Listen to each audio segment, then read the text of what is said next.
तपासणी होईल, त्या पद्धतीने मेडिकल होईल, जॉईनिंग चालू होईल आणि त्या पद्धतीने मग ट्रेनिंग सगळ्या गोष्टी होतील. पण आताच्या घडीला खूप महत्त्वाचा विषय की मार्कलिस्ट कशा पद्धतीने आलेले आहेत, फिजिकल प्लस लेखी, त्याचं पूर्ण विश्लेषण बघणार आहोत. त्याच पद्धतीनं निवड याद्या कशा पद्धतीने आल्या त्यात सुद्धा आपण पूर्ण विश्लेषण बघणार आहोत. त्यासाठी हा व्हिडिओ पूर्णपणे शेवटपर्यंत बघायचा, लक्षात ठेवा.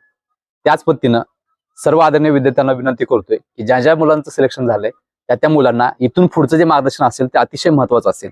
मग डॉक्युमेंट व्हेरिफिकेशन असेल, मेडिकल असेल, जॉईनिंग असेल, ट्रेनिंगमध्ये काय होणार, कसं होणार, सगळ्या गोष्टी, ट्रेनिंगमध्ये काय प्रॉब्लेम आलाय, सर मार्गदर्शन हवं आहे, 100% होणार, 100% होणार म्हणतोय तुम्हाला. सो अशा पद्धतीनं ज्यांना ज्यांना मार्गदर्शन हवं असेल आणि ज्याची निवड झाली असेल त्या आदरणीय विद्यार्थ्यांना विनंती करतोय, या स्क्रीनवरती जो व्हॉट्सअप नंबर दिसतोय त्या व्हॉट्सअप नंबरवरती मेसेज करा की सर माझे या घटकामध्ये निवड झालेले आहे. तुम्हाला आपलं सगळं मार्गदर्शन अगदी मोफत असणार आहे. सो अशा पद्धतीनं परत एकदा सांगतोय, सगळ्यात महत्वाचा, आम्ही गेले 16 वर्ष 15 वर्ष पूर्ण झालेले आहेत. खूप प्रामाणिक प्रयत्न करतोय.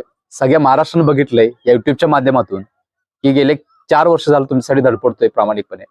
काही पालकांनी अक्षरशः रडतेला ऑडिओ क्लिप मला आलेले काल रात्री की सर माझ्या मुलगीचं CP मुंबईला सर पोलीस भरतीमध्ये सिलेक्शन झालं.